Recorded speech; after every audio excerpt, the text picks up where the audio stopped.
To this Holt Saunders International Editions, a glossary of literary terms. It's sure very interesting, especially if you read poems or if you write or if you read prose too. I mean, it's really good.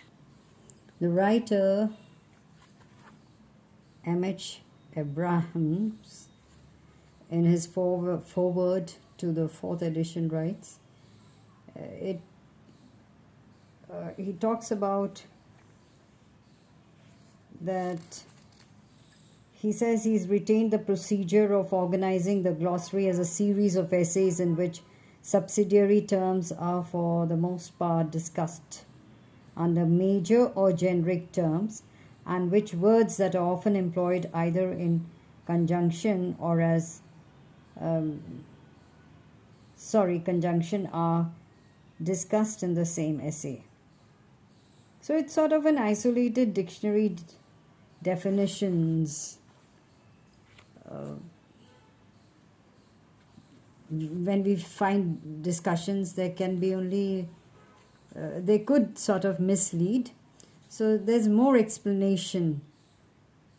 So there is a range of application of many terms, because he writes that only such terms become clear in a context of major items in which they are related, subordinated, or opposed. So that is why it makes this book so interesting. And again, he writes how to use the glossary. The titles of the essays are entered in alphabetic order, but since by far the larger number of terms are discussed within the body of these essays, the way to find a term is to look it up in the alphabetic index at the end of the volume. So then he talks about all of that. So this is really interesting because at great length he's used, there's a remarkable diversity of the words, etc., that he has used, and which we can select from and adapt to our writings or to the needs to the level of students in a particular course, he writes. So just let's take absurd. So about that, the literature of the absurd, he writes, the name is applied to a number of works in drama and prose fiction which have in common the sense that the human condition is essentially an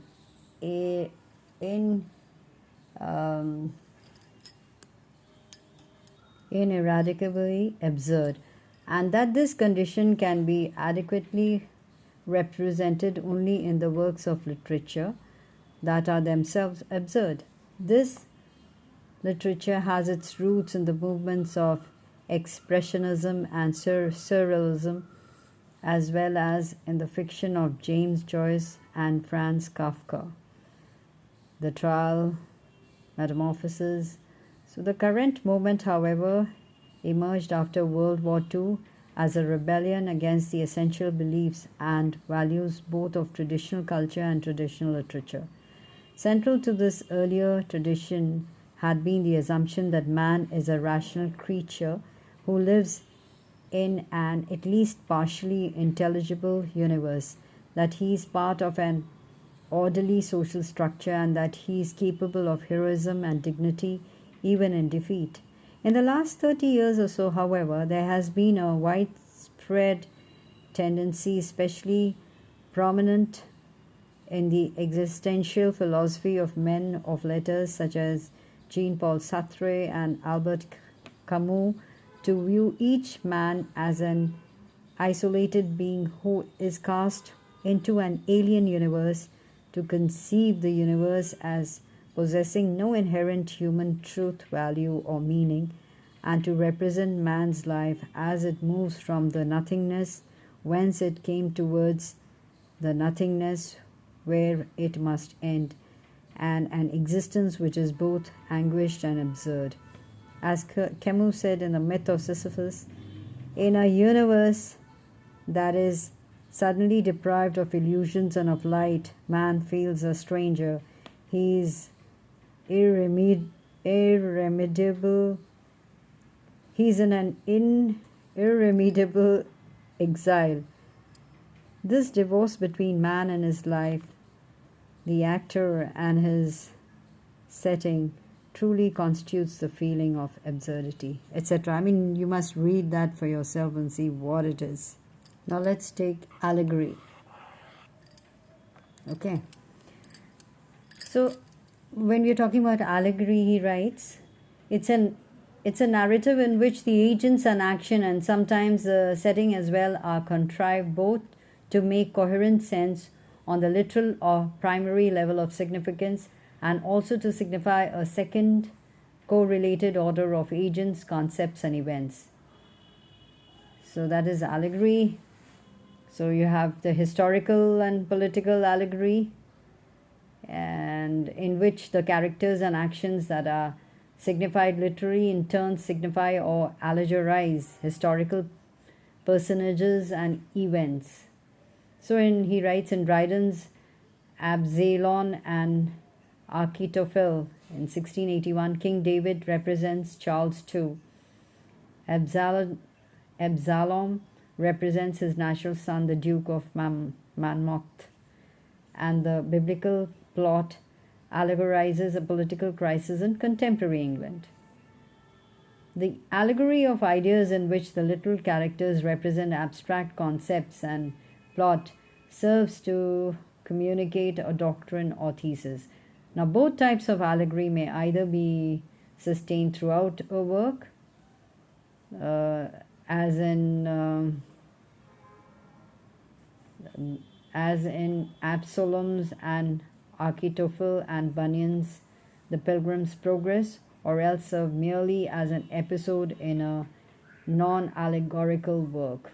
A famed example of episodic allegory is the encounter of Satan with his daughter, Sin, as well as with Death, the son born of their relationship in Paradise Lost. So it goes on. Then allegory is a strategy which may be employed in any literary form or genre. The Pilgrim's Progress is a moral and religious allegory in a prose narrative. So we have Gulliver's, it's written also Swift's Gulliver's Travels. The Voyage of Laputa and Legado is an allegorical satire directed primarily against philosophical and scientific pedantry. So you learn a lot like this. Then you also use of this alliteration. Alliteration. So what is alliteration? It is a repetition of speech sounds in a sequence of nearby words. The term is usually applied only to consonants, and especially when the recurrent sound occurs in a conspicuous position at the beginning of a word or of a stressed syllable within a word. There are many alliterations that you come across. Then we talk about, then another thing is, say, ballad. So I think most of us know about ballads. So what are ballads? They are a short definition. It could be that it is a song transmitted orally which tells a story. They are narrative species of folk songs which originate among illiterate or only partly illiterate people. In probability, the initial version of a ballad was composed by a single author, but he is unknown, and since each singer who learns the ballad by word of mouth is apt to introduce changes in both the text and tune, so it exists in many variant forms. So just look up and tell me which are the ballads you know of. So next is that Bathos and Anticlimax. So what does he have to say about Bathos? Now Bathos is Uh, it talks about uh, a gentle downhill by way of bathos, the bottom, the end, the central point. So the word ever since has been used for an unintentional descent in literature when straining to be pathetic or passionate or elevator, the writer overshoots the mark and drops into the trivial or the ridiculous. So that's it. So as an example for bathos, the slogan for God, for country and for Yale is pathetic because it moves to intentional climax in rhetorical order and to unintentional descent in significance, at least for someone who is not a Yale man. So that's bathos. Talking about anticlimax is sometimes used as an equivalent of bathos. In a second usage, however, anticlimax is non-pejorative and denotes a writer's intentional drop from the serious and elevated to the trivial and lowly in order to achieve a comic or satiric effect. So as an example, Thomas Gray, in his mock heroic ode on the death of a favorite cat, writes, drowned when she tried to catch a goldfish, gravely inserts the observation, what female heart can gold despise? What cat's averse to fish? So that's the anticlimax. So paradox, I've written page 127, you find that. A paradox is a statement which seems on its face to be a self-contradictory absurd, yet turns out to make good sense. So in the conclusion of Donne's sonnet, Death Be Not Proud, he writes, one short sleep past, we wake eternally, and death shall be no more. Death, thou shalt die. So that way. And if the paradoxical utterances combine two terms that in ordinary usage are contraries, it's called an oxymoron. Now, for example, in Tennyson's, or rather, if it's phrases like pleasing pains, or I burn and freeze, etc., loving hate. So all of these, and these make the poetry pieces or the prose pieces extremely colorful. So enjoy going through this book. I just flipped through the book and I really liked it, and if you really want to learn something, I think it needs a little bit of serious study and you can enjoy yourself.